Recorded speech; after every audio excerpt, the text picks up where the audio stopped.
സംസ്ഥാനത്തേക്ക് മയക്കുമരുന്നെത്തിക്കാൻ വനിതകളുടെ വൻ റാക്കറ്റ്.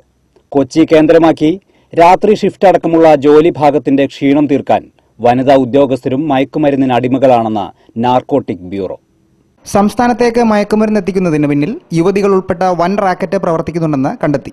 അടിവസ്ത്രങ്ങളിൽ വരെ മയക്കുമരുന്ന് ഒളിപ്പിച്ചാണ് ഇവർ എത്തുന്നത്. അതുകൊണ്ട് തന്നെ ഇവരെ കാര്യമായി പരിശോധിക്കുവാനും കഴിയുന്നില്ല. സിനിമ, സീരിയൽ, ഈവന്റ് മാനേജ്മെന്റ് മേഖലകളുമായി ബന്ധപ്പെട്ട് പ്രവർത്തിച്ചാണ് ഇവർ കൂടുതലായും ഇരകളെ കണ്ടെത്തുന്നത്.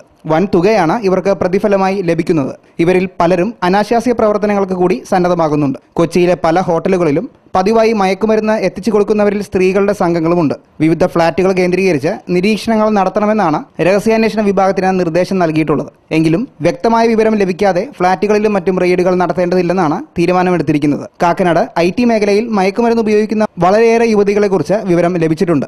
രാത്രി ജോലി ചെയ്യുന്ന പലരും ഉറക്കക്ഷീണം ഉണ്ടാകാതിരിക്കാനാണ് ഇത്തരത്തിൽ മയക്കുമരുന്ന് ഉപയോഗിക്കുന്നത്.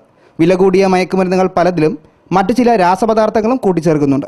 നാർക്കോട്ടിക് കൺട്രോൾ ബ്യൂറോ 250ഓളം മയക്കുമരുന്നുകളാണ് തിട്ടപ്പെടുത്തിയിട്ടുള്ളത്. മനോരോഗികൾ അക്രമാസക്തമാകുമ്പോൾ ഇത് തടയുന്നതിന് നൽകുന്ന MDMA എന്ന മയക്കുമരുന്ന് പെൺകുട്ടികൾ വൻതോതിൽ ഉപയോഗിക്കുന്നുണ്ടെന്ന് കണ്ടെത്തി. അതുപോലെ ട്രെയിനുകളിലും വ്യാപകമായി മയക്കുമരുന്ന് വിതരണം സ്ത്രീകളെ ഉപയോഗപ്പെടുത്തി നടത്തുന്നുണ്ട്.